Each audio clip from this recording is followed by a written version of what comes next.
Thank you, everyone. It's great to be here. So the first rule of business, I think we sometimes forget, especially in startup world, is make more money than you spend. It doesn't matter if you're a multinational or a startup or, a mom and pop home shop.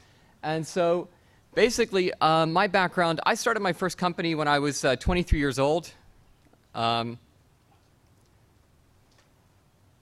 it was a construction company, and basically I left finance and thought what I had was a huge cash pile to start this business. And what we quickly found was there were tons of expenses I never expected. So in theory, we were making money, but in reality, we're constantly scrambling for cash as we went to 6 employees and 4 full-time subcontractors and over $1 million a year in revenue. And so that started the idea of Breakeven App, as well as to verify everybody else's startup. So Breakeven App is a quick and easy cash flow calculator for startups and new businesses that lets you know how long your startup capital is going to last, how much you need to sell, and at what price to break even, and also whether or not you've got enough money to actually launch your business. So basically what we did was we've talked to quite a few people in our networks to validate the concept.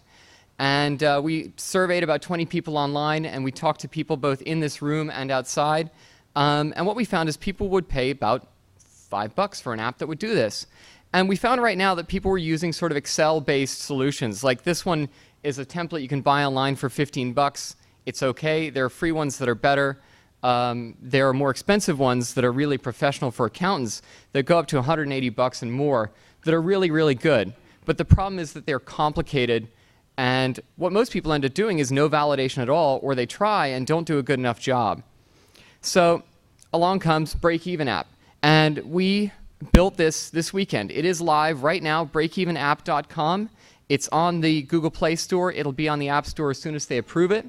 So you can go to breakevenapp.com and buy it tonight for 99 cents. We have sold our first apps.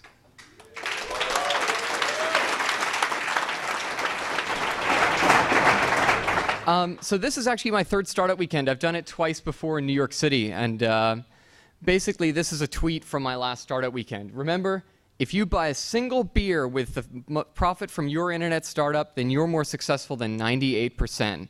And the first time I did startup weekend, it was a disaster. Nothing really got done. The second one, we built something kind of okay. So this time, we came in, and what we wanted to get out of this startup weekend was this, a beer. And so we're going to buy a beer tonight with the profit from our app that we built this weekend, and hopefully many more in the future. But start with a beer, right? And so basically, the big problem with startup weekend is often you can't quite get the team you need to get the stuff done you want, so you end up making kind of a template or a prototype. We had the best team ever. We had killer designer and Tim, Sam and Brock and John and Ravaj, like the whole guy, and Rob, our accountant, who helped us out. Can you guys stand up or wave or something? Can these guys get a round of applause, please?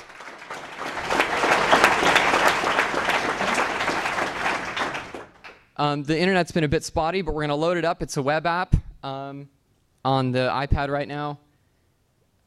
And as soon as it loads, we'll show you how it works.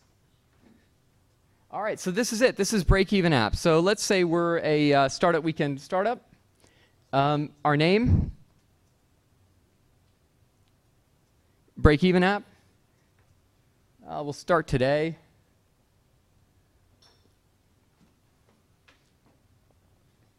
And startup capital, this is a $100 startup. So we started out with a $100 budget for the weekend. And then we had startup expenses, which are expenses incurred before you go live.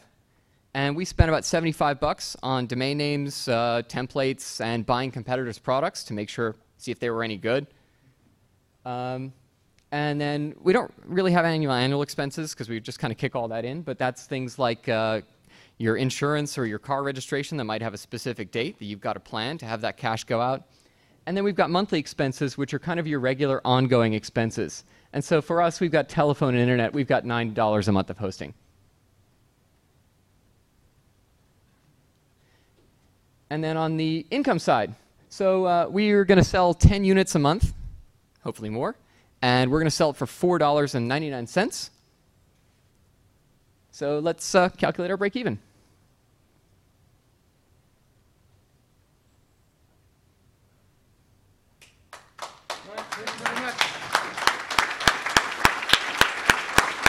Thank you, everyone. Team Breakout App. Questions from the judges? Sorry, yes. Great work, awesome to be selling already. I think that's fantastic, really good job. I guess my question is, how did you come up with the content of annual, monthly, and that kind of thing? Where did you source that information from? Two places. I'm 2 months away from being a qualified accountant, and we had a qualified accountant in the team. Cool. So I've started businesses, and he audits them every day. How do you plan to sort of get through the noise of all these other spreadsheets and tools out there? What's your customer that you're aiming for? The thing is that the real differentiator is you don't have to know how to use Excel to do a quick back-of-the-envelope calculation. It's already fairly highly ranked in the store, even though it's only been on there for a little while. We've already pushed it out to about 40 people with an email blast, and every single one of you guys got a little 99-cent, or should have. If you didn't have one, let me know, so you can buy it yourself. So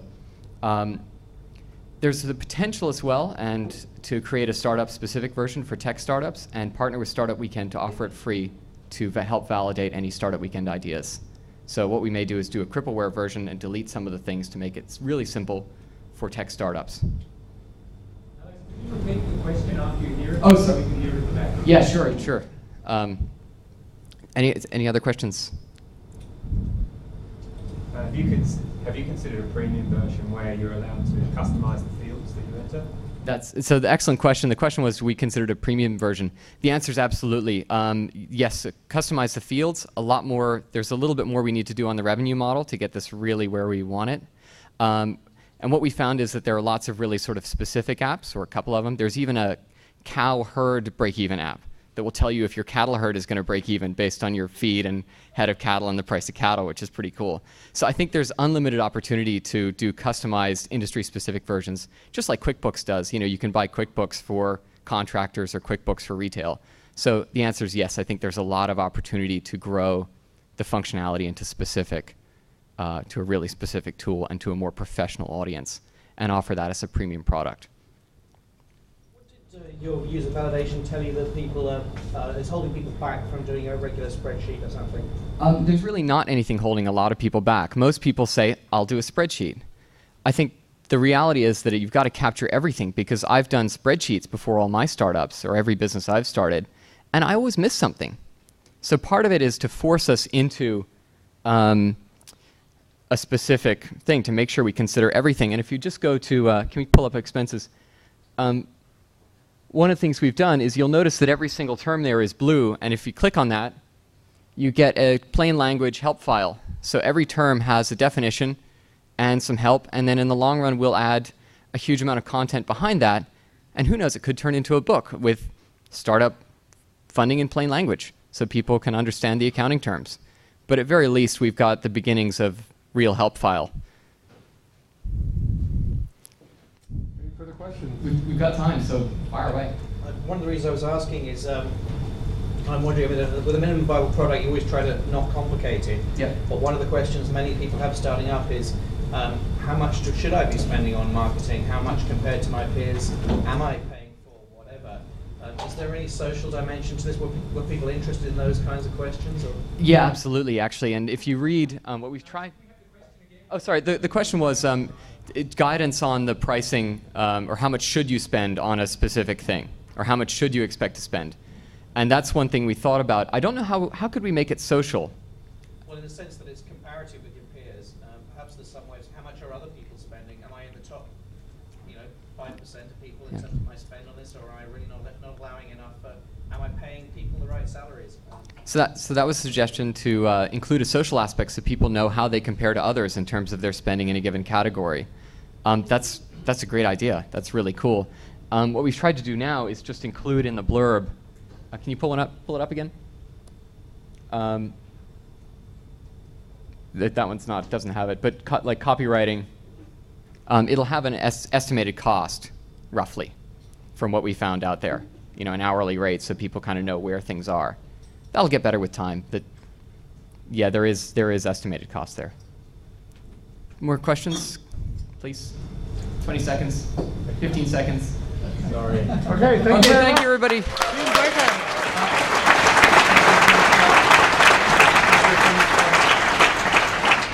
Breakevenapp.com. Buy it.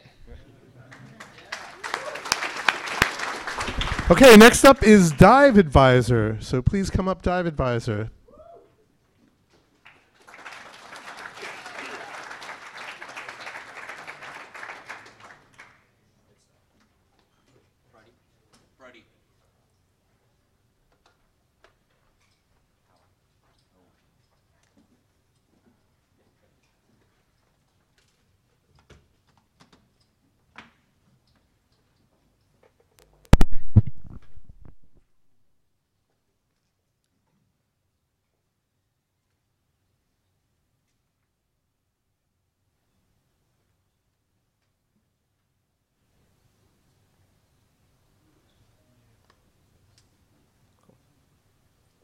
Okay, ready? Good afternoon, everybody. My name's Hector Ortiz. I'm from Dive Advise. Can I see a quick raise of hands who's a scuba diver or who's attempted scuba diving? So, yeah, there's quite a few, including myself. One of the main problems that divers have is that information about dive sites they'd like to visit is fragmented all over the web, and it lacks the local knowledge that's available from local dive shops and also local divers. Dive Advise is a web app ultimately becoming a platform where scuba divers can track, share and learn. We estimate this is a very big market. For example, PADI's, which is the world's biggest scuba diving training and certification organisation, stated that they are issuing just under about 1 million certificates per year. And according to Wikipedia, there's more than 50 scuba diving certification agencies in the world for recreational scuba diving alone. Our initial idea was to produce a web app for a dive log. However, feedback from active divers has shown that they're more interested in sharing their information about dive sites more than that they are enthusiastic about logbooks. So our main focus became dive site information. There seems to be a lack of dive site information available in just one repository. There is a genuine need for adequate maps that indicate sites of interest. Dive Advisor shall supply this need and can be used from the beginner to the advanced dive instructor. As part of our rollout strategy, we shall be targeting leading members of the scuba diving community, regional area by regional area, to become early adopters, which will kickstart rapid user uptake. We will be using a GitHub style approach to pricing where the user can interact and share information for free and will pay for additional functionality. We have received feedback that a model with four tiers will be welcomed by the market, and those 4 tiers are Micro, where you pay $2 per month and it gives you the ability to share 10 private dive sites. Small, which costs $4 per month and you can share 20 private dive sites. Medium, which is $10 per month, you get 50 private dive sites. And 2 promotions per month where basically you'll have your promotion featured prominently to the first 50 divers who view your site in your local market or region. And finally, Large, which is $20 per month, which basically has 100 private dive sites, 2 promotions per year, and also local branding where all users in their market region will have their brand featured prominently as a sponsor. We also have some key competitors, as you can see, for example, WA Divers and Dive Oz. However, one thing that we have found that some of these competitors are not able to enter the market that easily because of cost of institutional change. Dive Advisor is different from our competition since we're able to provide a comprehensive list of information about dive sites from local divers. This is going to be available to everyone around the world and will develop over time. Current competition is pretty much fragmented and many don't have sufficient traction to become the key dominant player. Currently, we're basically sourcing dive information from around the web and inputting this into our system. Our fantastic team basically is comprised of our 2 developers, Luke and Lyndon, as well as our brilliant designer, Hasveen, and myself. There are a lot of potentials for growth for Dive Advise. For example, premium features will be given to users, and this will provide an incentive you know, basically the user, you know, they've made the right decision to go with the subscription, and there's also possibilities with big data. Currently, we're looking basically for phone developers to help us extend our HTML5 basic to native platforms. Dive Advice will offer users local information about dive sites in one repository, and users will then be able to find, track, and share all this dive information. Thank you.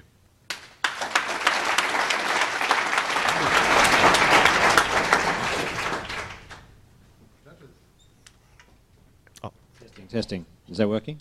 Yes? Oh, great. Okay. So my first question is, you've got the idea of people paying to share private dive sites. What does that mean? Is that somebody putting something up, or Well, what? basically, yeah. Say a lot of people will say put dive sites, you know, for the general public and say, oh, this is a pretty good dive. But there's a few. What I found with scuba divers, basically, there's a few places that they want to keep to themselves, and they want to have, you know, be able to access it immediately, and they'll share with the odd buddies. For example, I know a few scuba divers that say in Rottnest Island there's great places for crayfish, and they want to keep them to themselves. They don't want to tell the whole general world. So that gives you the opportunity, basically, to have, you'll know where it is, and your buddies will know as well, and it's at one particular place.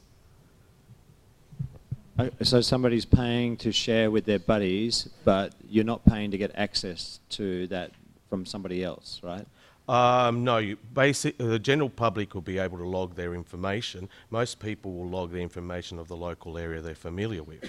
Say, for example, if I want to go to San Diego and do some dives there, the local people will also put their knowledge around their dive sites they've done. Yep, I get that. So it's kind of like a private space where people can share their private things, but exactly. we're going to charge people for that. And did your validation come up with a willingness to pay for that? Yes, it did. We've spoken to about 5 dive stores with dive masters and people who were coming in and out as well, who were basic scuba divers, and they seemed, yeah, that sounds like a good idea. I can go to one place and find all my information there and pass it around. I was just curious to know why this hasn't been done before. Sometimes, you know, it feels like there's no huge technology here. What's held people back? I have no idea. From what I've seen on sites, I think many people just stuck with the idea of the dive logbook, and then I know Paddy's is stuck with that idea, and they've got a particular business model that their main profit is basically selling certification and training, and they just can't get away from that way of thinking and think a different way altogether. And the people have tried to do something. They've basically provided some information, but only to a certain local area, and you have to look at their blog and know where their blog is, you know. So there's no central point at all. If, say, like, for example, Tripadvisor, if I want to find out about San Diego, I'll see all the comments and ideas that Tripadvisor gives me. So this is similar to that.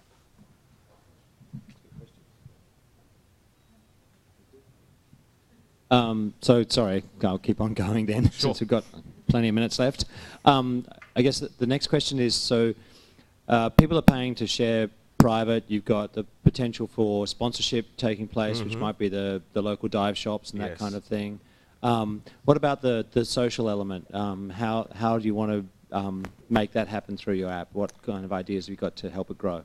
Well, firstly, they'll be able to share their dives and make a comment and say, for example, there's a lot of items or places underwater that are not documented. They might find a particular grotto or cave, and that's still happening, and they'll basically say, oh, this is a cool cave, that's a whatever else, and they'll tell other people as well.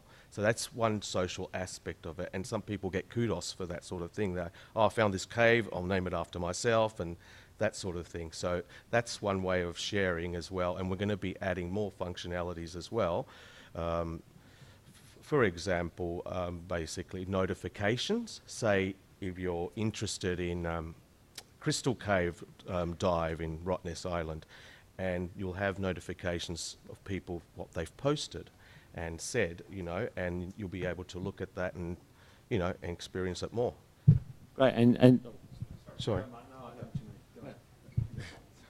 Sorry, for somebody who's not a diver, Sure. What's the actual process for recording the location of the dive spot, the secret grotto? Us on our website. As a user, like how do you actually record the accuracy of that data when you're under the water as to your GPS location? Or Well, usually you're not able to take but of course the phone under the water. You might have a computer and that gives you a rough estimate as well. So you're able to write that down, or when you're basically on the boat, you'll be able to look at your phone and luckily, hopefully, if you've got good coverage, you'll be able to find your GPS location and you get a rough estimate and you write that down and then record it basically on your phone right there on the boat while you're changing tanks. So that's one way of doing it. thank you. Okay, thank you very much.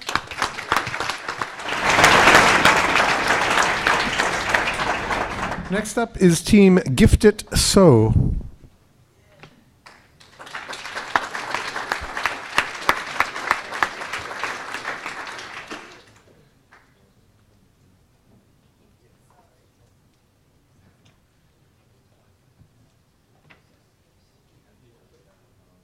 Come on, guys.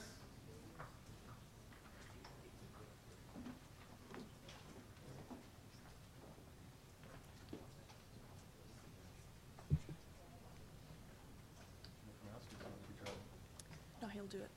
Yep.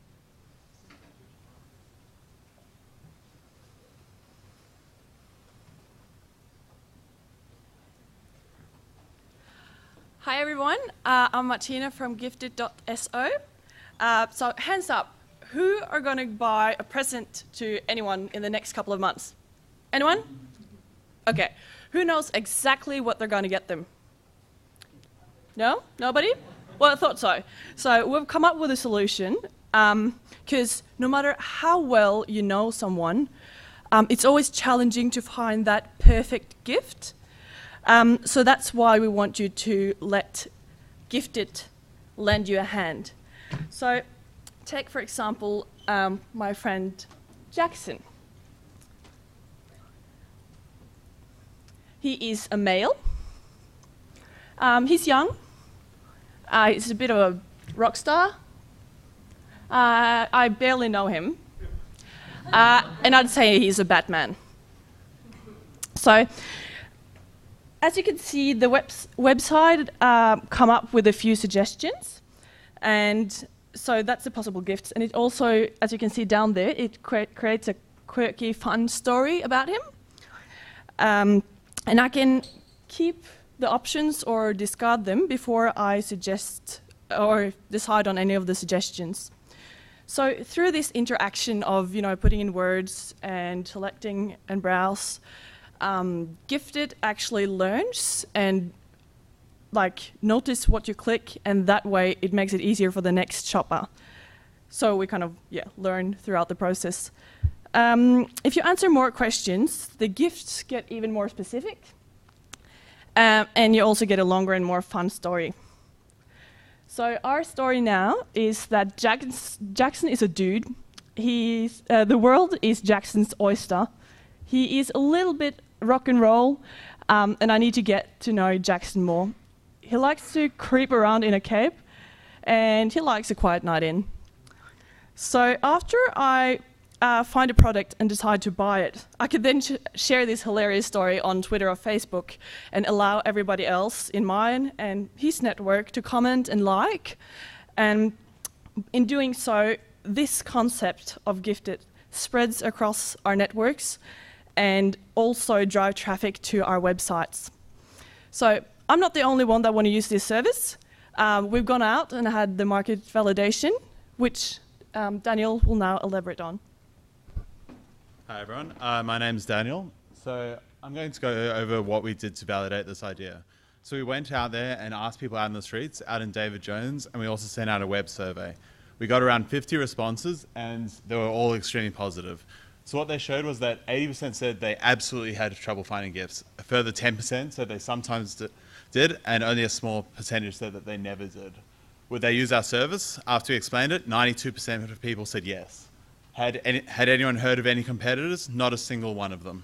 So what we get from this is that this is an extremely valuable market. No one's heard of a way to get targeted gifts out there, and everyone wants to use it. So we also looked at what our competitors are. So there are a couple out there trying to give targeted gifts to people. Websites like Gift Genius and Gifts.com. But what we found is that we can easily differentiate ourselves from these people. They're all very corporate and serious, and they're usually very high-end. So where we're going to play in the market is in the social and playful aspect of things. That's why we have that story. So how are we going to make money from this? Let's go back to the website. When someone purchases a gift from our website, it currently takes them to the Amazon store and they buy it from there. And we get a cut of that purchase price. We're planning to ramp up in the future by adding further services like the Google Shopping Store and Tech Geek. So, and further we'll ramp up the number of people visiting our store because people will just have to share this fun and quirky story.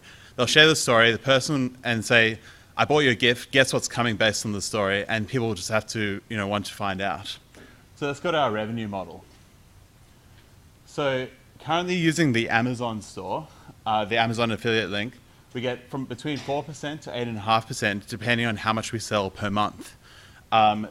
Estimating profit based on this, and this is with paying people a salary in our startup, we get to a break-even point if we sell 640 per month. And this quickly ramps up. So at 7,500 sales, we're making 15 grand a month. Okay, now Martina will give each of the judges a quirky story based on from our website, and then I'm going to invite the rest of my team up to take questions from you all. Thank you.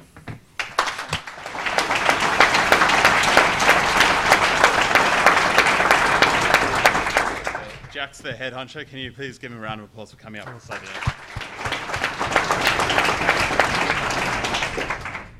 So, yeah, questions, shoot. Just quick question. I think it's very novel. I can see the funness with that, and I could see that on Facebook on my feed.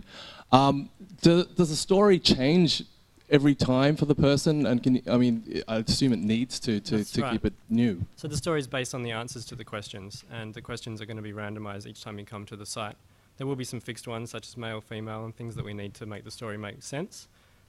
Another thing we can do is tailor the questions based on our need in order to choose a product. So we could add a smart algorithm there to actually choose interesting questions as far as we're concerned to make the statistics work better. Thanks.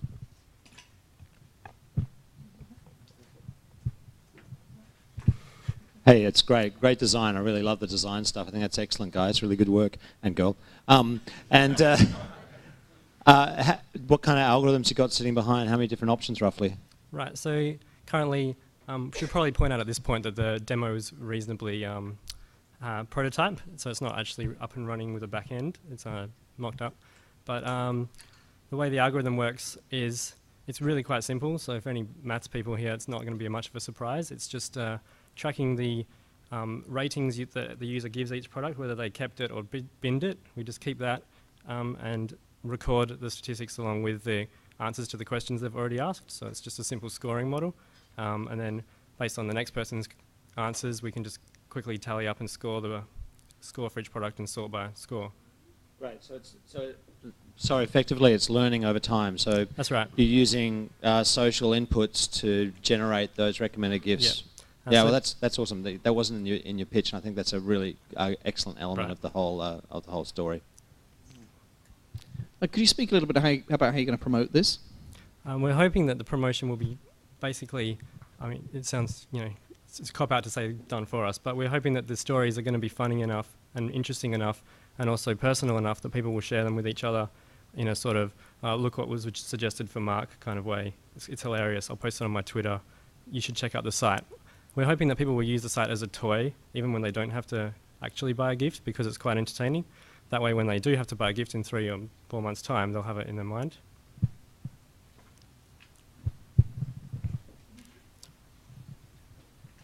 Is there an option to look at other products? You'll come up with a recommendation of 3 things as you're doing there, and if you don't like one of those 3 things, you're going to lose that sale. How are you going to keep that person in the site or offer them an alternative? Yeah, so it might not have come across very well in the demonstration because it was hacked together, but there is a sort of iterative process where the user can throw away a product to get a new one, and also when they answer more questions, it will refresh all 3 products with the updated algorithm. And the 3 bubbles are price range kind of things, are they? Yeah, that's the idea. I don't think it's currently working, but yes. Well, you can look at the numbers. No, that's excellent. Great job, guys. Really good.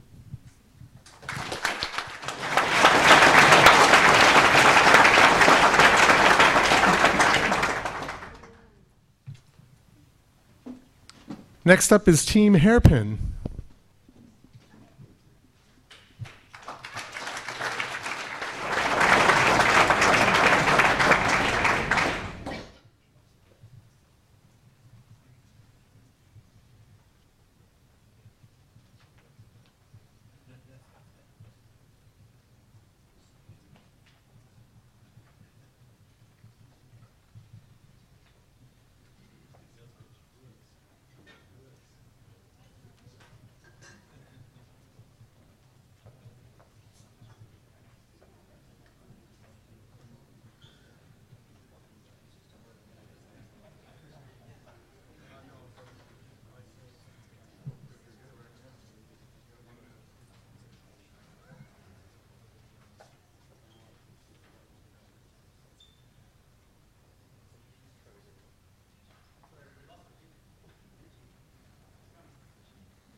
Okay, Team Hairpin.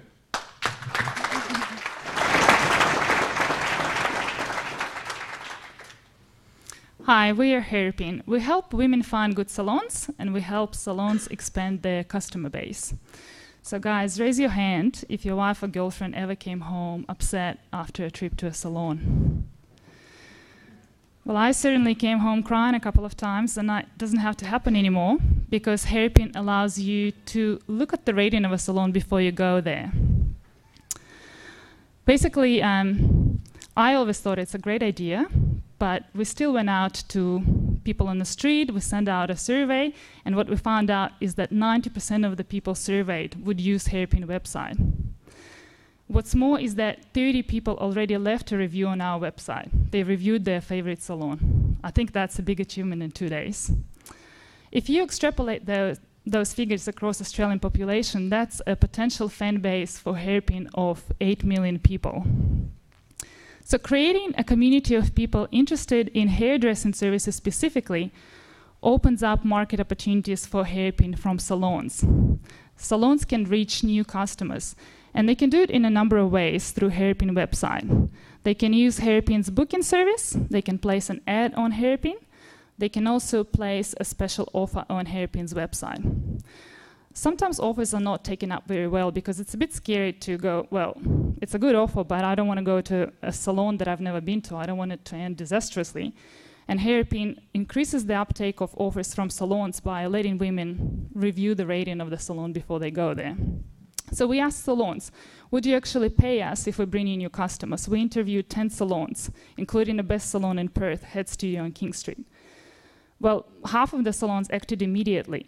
4 signed letters of intent with Hairpin and agreed to pay us cash for every new customer. And 1 salon offered us a deal, which is basically 20% off for a haircut for Hairpin's customer. So if you're interested, let me know after this. So with half of the salons interested, let's look at the figures. In Australia, there are 24,000 salons, which means that 12,000 are potential Hairpin customers.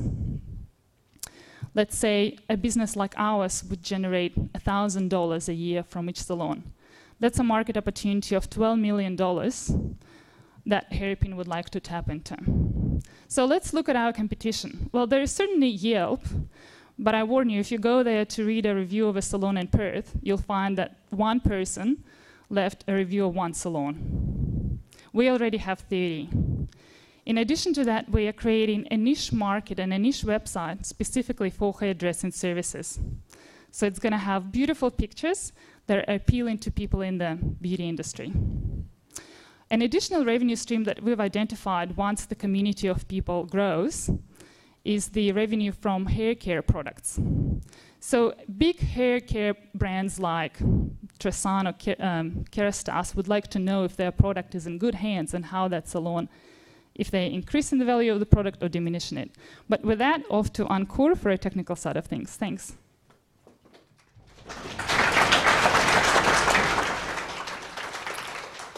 So after a lot of brainstorming, we tried to work out what would be the easiest way to actually validate if our core proposition that people will leave reviews is actually true.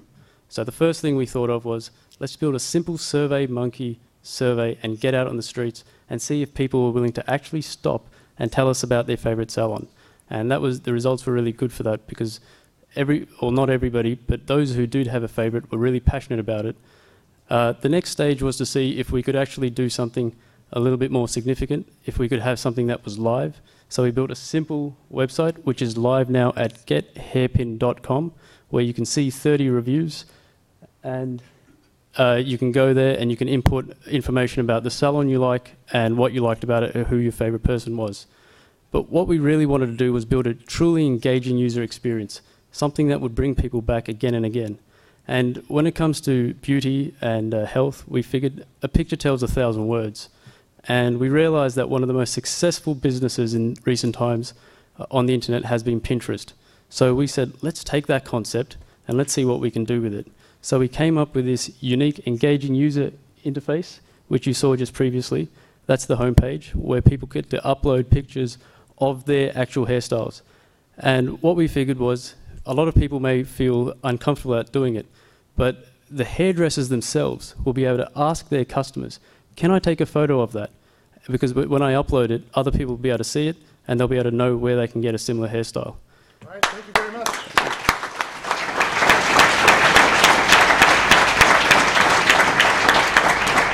Hey, questions from the judges? First up, congratulations, good job. It's certainly the first presentation I've seen where 2 sponsors have been bagged as wannabes mid-presentation. I thought that was excellent. Really well done. So my question for you is, it's really challenging to get people to get online and do a review as opposed to asking them when they're walking out of a salon, which is really easy and very costly. So what are you going to do to differentiate that and tell us about why you think people are going to spend the time to come and post here other than their horror stories?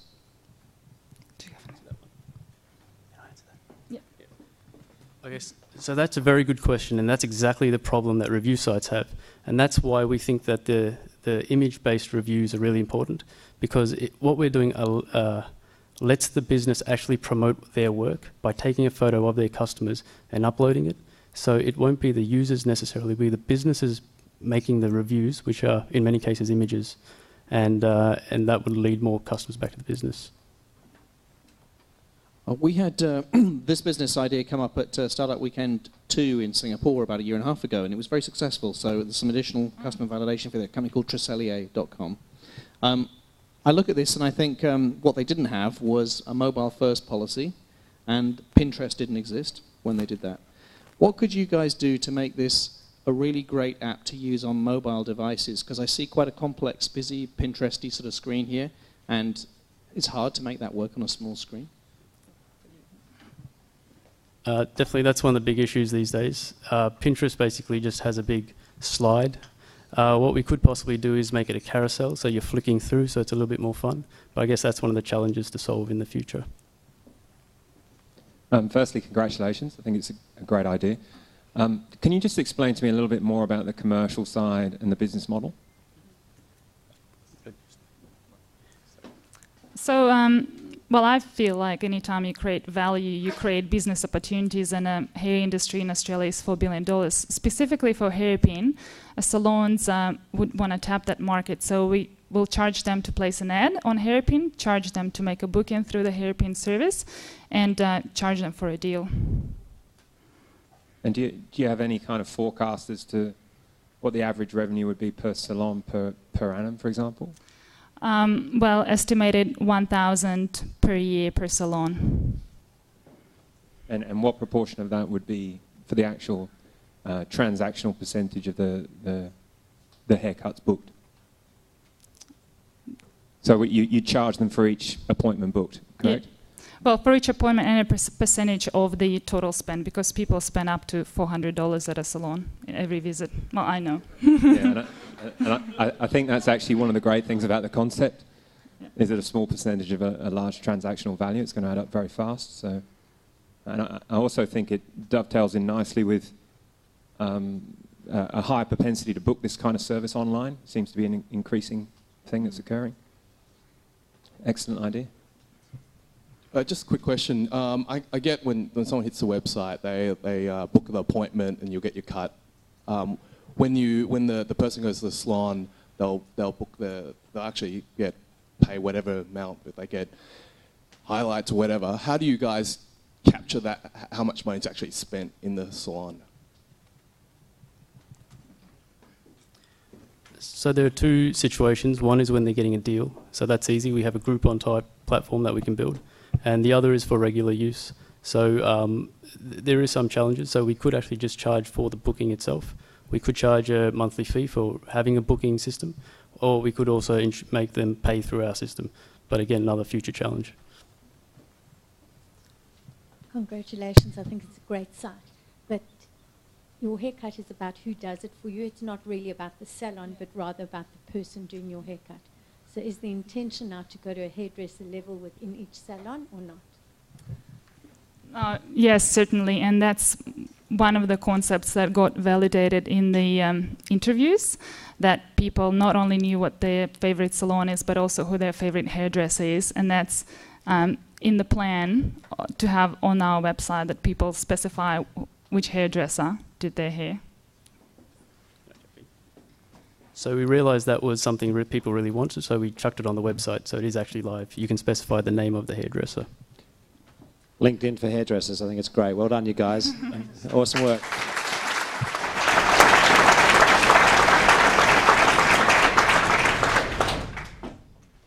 Right, next up is Mind Guys. I'd like to welcome Mind Guys to come up to the stage.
Fail, tech fail.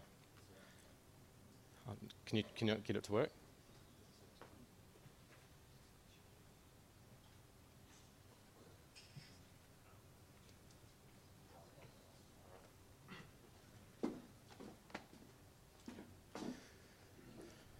Go. Fly in, fly out workers. Everybody knows one. It turns out there's 63,000 of them alone in WA. Everyone knows that they all fly out for a long time, they make a lot of money, they come back, they have a lot of time off. What most people don't realise is that they're not all happy. In fact, we think it should be fly in, live life, fly out. It turns out that mental health is actually a major problem in the fly in, fly out sector. It turns out that 3 out of 5 of these workers will suffer mental health problems, versus only 1 in 5 in the regular, in the rest of Australia. Oh, that one. So what's being done about that at the moment? Turns out there's not a lot. We did some research and found that the best thing we could find was a coupon site to offer FIFO workers a discount. There's also the FIFO Families, which is a community organisation targeted at the families of the workers, but no one's actually out there trying to help the workers themselves. So we've got a solution to this problem. We've created an online web platform that assists fly in, fly out workers with planning their time off to make the most of this limited time. We organise things like, I guess, go-karting, sporting events, paintball, these sort of things to keep them active when the rest of their friends and family are at work and not available. We've got a website which we've developed over the last 3 days. It's live now. I'll just give you a quick walk through through some slides. We've integrated the social networking to leverage their friendship circles and their profiles. They can build a profile of what their interests are. We set their schedules so we know when they're in town, and then we present to them a list of activities which they may be interested in, and it's only relevant for the time they're actually around. More importantly, when they actually sign up for an activity, they know that when they go along, they're going to be with other like-minded men from the mining industry, so they're not going to be alone, so they're more inclined to be involved and hopefully feel a bit more belonging to the community. We've done some market research and our market characteristics. Obviously, there's 63,000 in WA alone. They've got a $15 billion disposable income every year, and of these, 25% are single. They're easily accessible, we know where they are, and they're content hungry. They have time off at the end of each day and to find out about deals. But also, the mining companies are interested in this idea. They have a strong duty of care imperative to look after their workers, and this would be a great assistance for them. Also, the activity providers themselves are interested because they have low periods during the week which we can fill. Our market validation research, we've done a survey, a landing page, a Facebook page, and also been speaking to FIFO workers ourselves. And we've discovered that 96% of these people will use our service. 80% actually plan their time while they're up on site, and so we would actually target these guys directly. We've actually had 21 FIFO workers sign up as interested in our site, and we've had now 50 Facebook likes. We've got 2 partnerships with providers who have agreed to provide 15% commission on all referrals we provide, plus 3 expressions of interest. And FIFO Families has agreed to assist us with getting into the mining companies and assistance with them. For customer acquisition, our strategy is direct advertising to FIFO workers, targeting the major mining companies, and identifying the hotspots where these workers gather.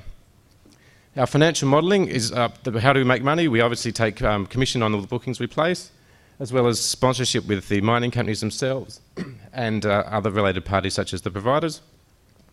Now, we've done some modelling, and by keeping our operating costs low to begin with, so for example by utilising spaces such as SpaceCube, we predict that after the first year we should be at a break-even point, and then our costs will actually escalate as we get more users on board and provide more services. Now, as I mentioned before, this was an idea on Friday night. This was a very last-minute idea, and in the last 3 days we've turned an idea into an actual functioning product, which has just been amazing. I see a lot of potential for this, and I think that we've had a lot of commitment from industry and from the providers who are excited, and also FIFO Families see this as quite a complementary service, and they've been operating for 2 years. They've got quite a lot of tight integration with the mining companies, which we're hoping to leverage, and they're looking forward to speaking to us later in the week to further that arrangement. Thank you very much. I'd just like to thank all the guys who worked on this. We didn't know anyone at the start of the weekend, and now we've produced an amazing solution. Thank you.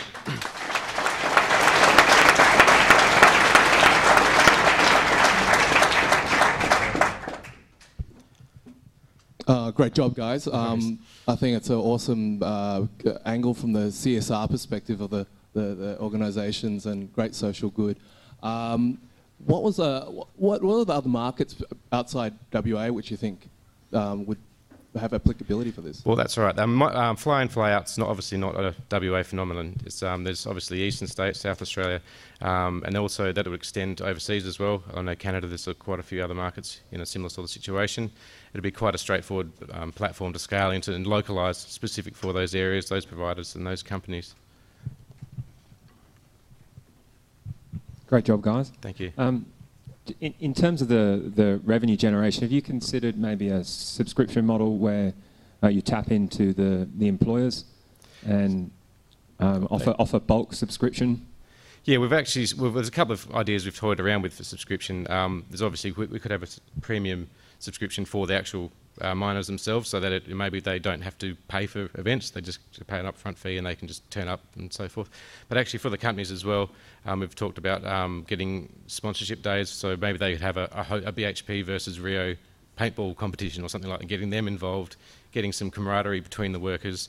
Because the other, I think I must have skipped over, the other benefit as well is actually we could actually actively evaluate the mental well-being of these guys. If they go along, we can provide surveys and get some feedback, and quantitatively measure over time whether there's been an improvement to their sort of well-being.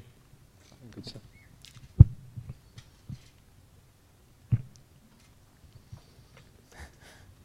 During your validation, was this something in particular that came out as being the sort of value add here? Because I could see you could end up sort of doing a bit of this and a bit of that and a bit of the other, and all of it's sort of good stuff.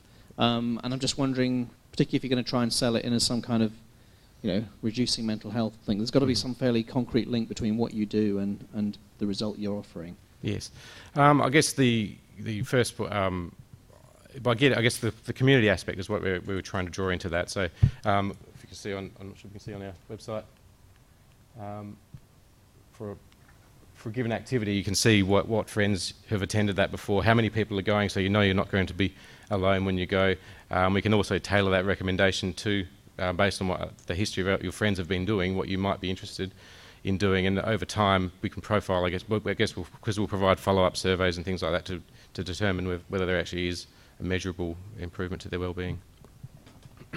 I noticed in the examples you gave, you didn't deal with the single issue. I reckon there's a premium service there somewhere. Yes, right? Well, that's exactly right. Yeah, a number of ideas spring to mind. Yeah. So look, a really good job, I think, and it's great to see mining translating into technology in Perth in Startup Weekend. So I think it's really, really good work, guys. And I'm sure I have a funny feeling that if you go pitch this to Rio BHP and related organisations, there'll be a lot of enthusiasm. It's a major pain point for all these companies that I regularly hear when I talk to them. So good job. Thank you very much.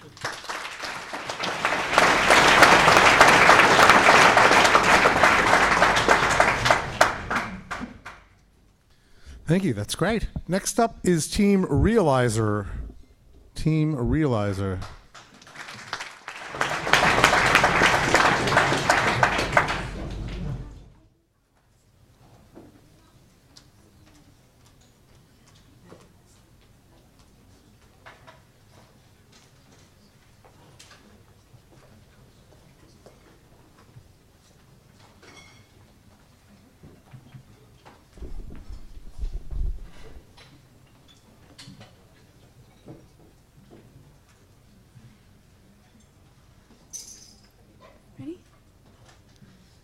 It's not about how long it is, it's about what you do with it. So live life to the fullest with Realizr. Maybe you want to climb Mount Everest. Maybe you want to go canoeing through the Amazon. Or maybe you want to fall thousands of feet skydiving.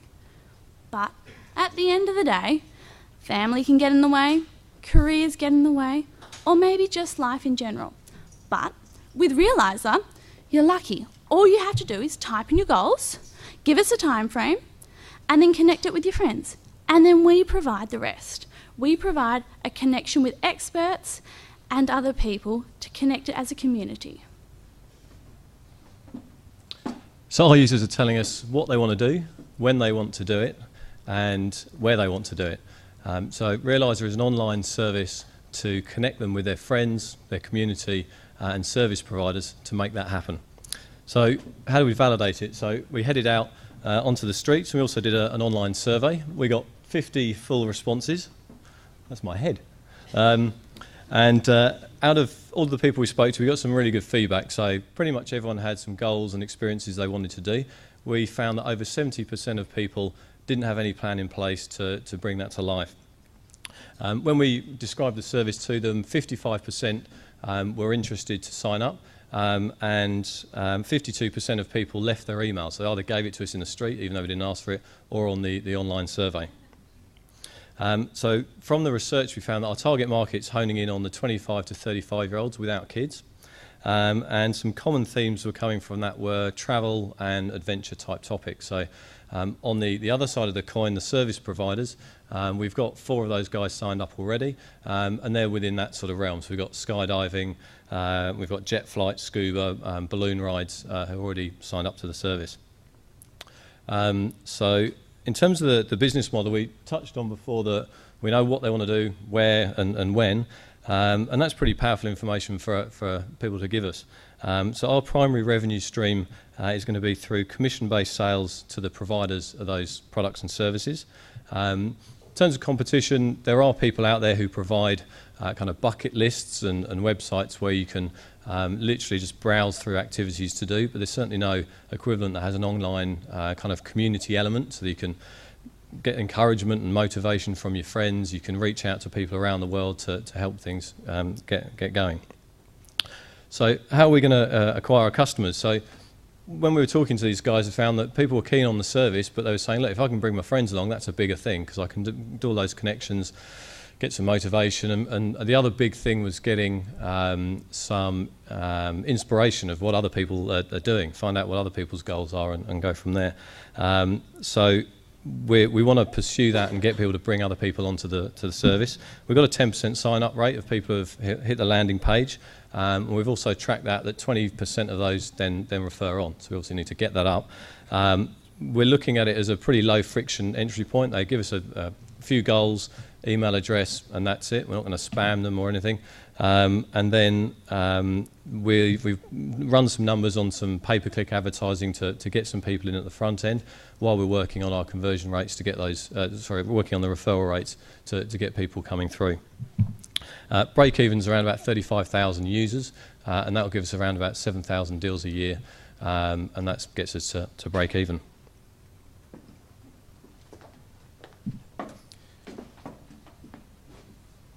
So basically, our execution, we ended up building a nice UI. Up the top here, you can see it's basically a graphic design of a mock-up you'll see shortly. So we've built, I think it's pretty bold and enticing, and it illustrates the main concepts that we want to show, which is you can add in basic list items that you want to do. You can see some pretty pictures up there as suggestions. And you can comment on things, comment on your friends list, and also share your list with your friends. Future additions we want to add to it are things like team, basically multiple people joining in and doing the same thing together. So let's say, group of you want to do skydiving, you can hook up together and go and do skydiving together.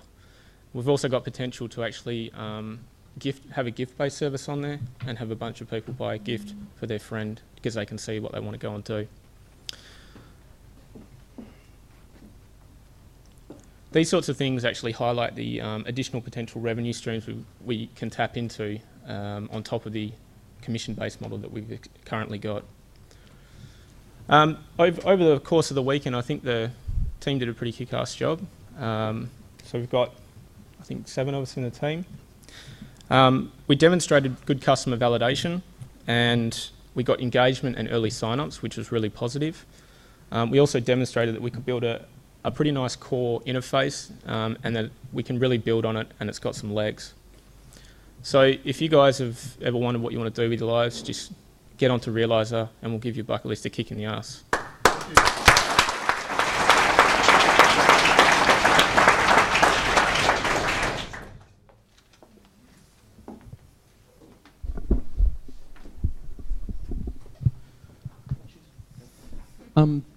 Sometimes when I've seen apps like this, applications like this, they can be quite challenging to market because it's kind of one of those things where it doesn't solve a massive pain for people. It's kind of can be a nice to have rather than a must have.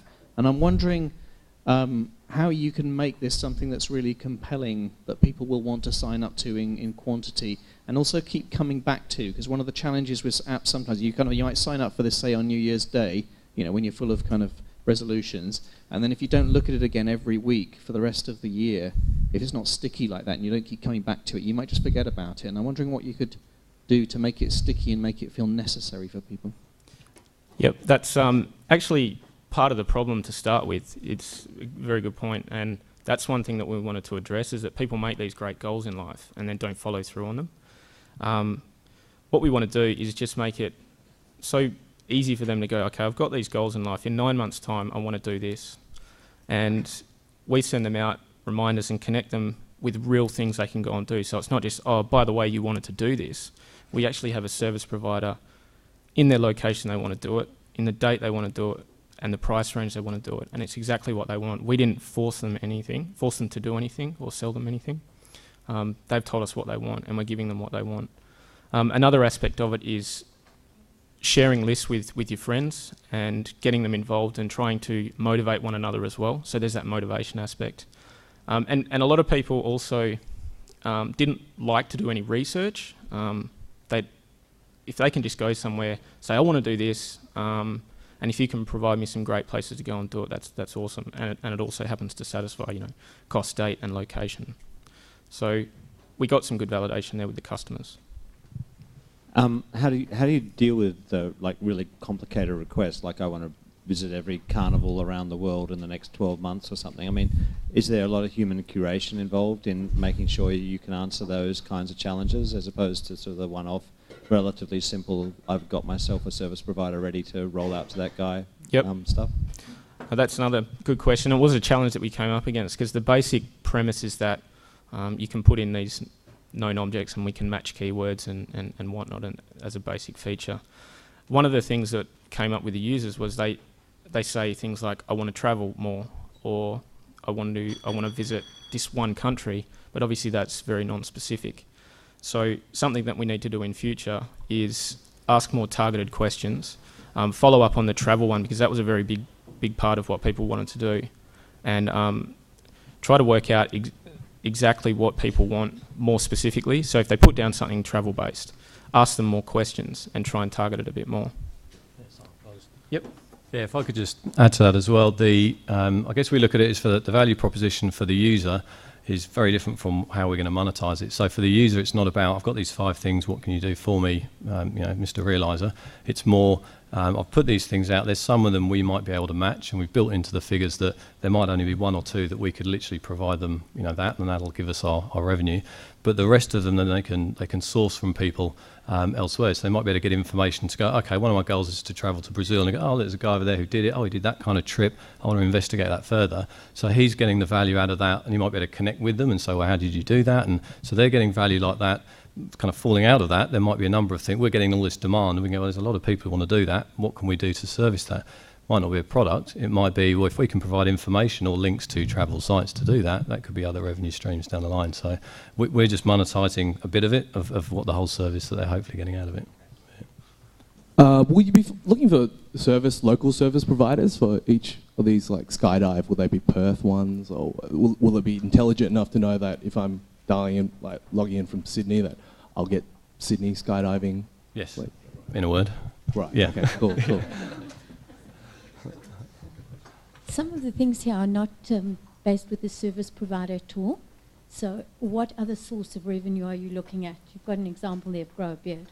How do you propose getting revenue from something intangible? Yes. Well, I guess it goes back to the, we'll only be able to monetize some of their goals. The rest of that, they might say, I want to grow a beard, and they might be able to find information in the community, people to contact with, how long's your beard, nice cut, trimmed it well, all that sort of stuff, and reach out to people. So, and I guess it's like, if you're looking for inspiration from other people, and you're looking at different people's goals, and you could do searches by profile, I'm into beards, I'm into this and that, and find some people. You're then looking at what their goals are, rather than going on a travel site and saying, I want to find somewhere to travel. And you see an interesting guy who's done some interesting things, and you're going to access a lot of different data through that. Right, well, thank you very much. Yeah.